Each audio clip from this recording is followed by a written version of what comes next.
ముందుగా బాల్య వికాస్ అంటే బాల్య వికాస్లో ఏం నేర్పిస్తారు? బాల్య వికాస్లో చేయడం వల్ల ఇక్కడ ఒక చిన్నారుడు తమ దినచర్యలు ఏముంటాయో ఇప్పుడు మన చిన్నారుడు ఒక చిన్న నాటిక ద్వారా తెలియజేస్తారు. సాయి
భగవాన్ శ్రీ సత్యసాయి బాబు గారి పాదపద్మంలో నమస్కరిస్తూ అందరికీ సాయం. మన పురాణాల్లో ఇతిహాసాల్లో తల్లిదండ్రులకు ఎంతో గొప్ప ప్రాముఖ్యతను ఇచ్చారు. అందులోనూ తల్లికి మొదటి స్థానాన్ని ఇచ్చారు. మాతృదేవోభవ, పితృదేవోభవ, ఆచార్య దేవోభవ, అతిథి దేవోభవ అన్నారు. స్వామి కూడా మనకు ఎప్పుడూ చెబుతూ ఉంటారు, మనం మానవత్వం మనిషిని ఇలాంటి మనుషుల దగ్గర మమకారం అనే భాగ్యాన్ని వెళ్తున్నారు. ఈ రోజుల్లో తల్లిదండ్రులను ఓల్డేజ్ హోమ్లో విడిచిన కొడుకుల్ని చూశాను. కానీ ఇలాంటి వాడిని మధ్యాహ్నం ఏం తింటావు? ఒక్క 10 నిమిషాలు నాకు ఏదైనా చేసి తీసుకువస్తాను. ఏమి వద్దులే, సాయంత్రం వచ్చి తింటాను. ఏమైంది ఈరోజు వీడికి? ఇంకొకసారి నువ్వు ఇక్కడికి వచ్చామంటే ఏం చేస్తావో నాకే తెలియదు. ముందు అరే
వారంలో 2 అవర్స్ అండి. వారానికి ఒక్కసారి జరుగుతుంది, అది 2 అవర్స్ క్లాసెస్. పిల్లలలో ఎంతో మోటివేషన్ ఉంటుంది, విలువలు ఉంటాయి. ఇప్పుడు సమాజంలో కావాల్సింది చదువుతో పాటు విలువలు కూడా కావాలి. తల్లిదండ్రులను అసలు చెప్పారు, పూజించడం కాదు కదా, కనీసం ప్రేమతో పలకరింపు కానీ, ఎంతో చిరాకుగా పిలుస్తే కూడా పలకరు. ఆ సెల్లో ఒకటి. ఇప్పుడు సాయి తన ఓల్డ్ స్టూడెంట్ తన అనుభవం ఒక 2 నిమిషాలు చెప్పేస్తారు. సాయి కంప్లీట్.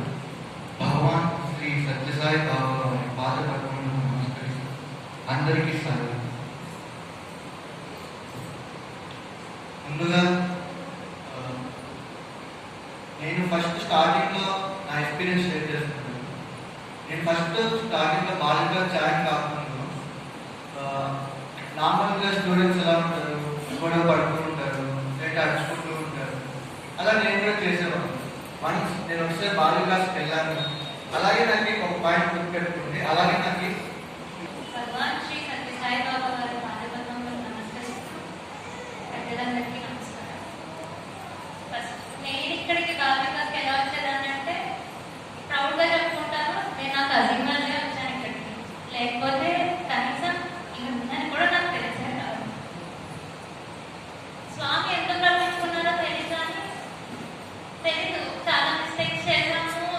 ప్రతి దానికి వెనక నుంచి ఉంటూ ఎలా అంటే తప్పులైతే టీచర్ ఎలా అయితే కొట్టి మనకు నేర్పిస్తారో అలా ప్రతి దానికి వెనక నుంచి ఒక లెంబకాయ వేసినట్టు ప్రతి చిన్న పిల్లలకి నేర్పించుకుంటూ వచ్చినట్టు వస్తున్నారు. ఏం చెప్పాలో అర్థం కాదు. ఆల్రెడీ ఎక్స్పీరియన్స్ చెప్పేసేసారు వాళ్ళందరూ, వాళ్ళ ఎక్స్పీరియన్స్. స్వామి నమ్మిన వారికి ప్రతి ఒక్కరికి ఎక్స్పీరియన్స్ ఉంటుంది, అది కామన్.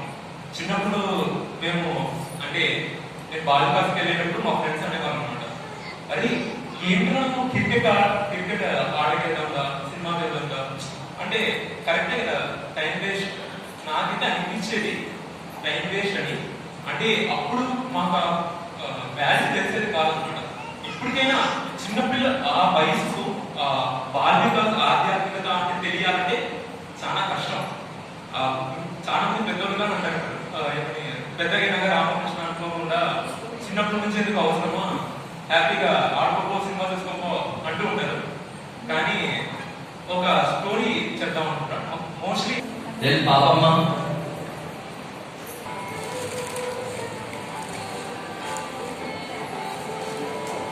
ఫోటోస్ తీసుకున్నారు కదా.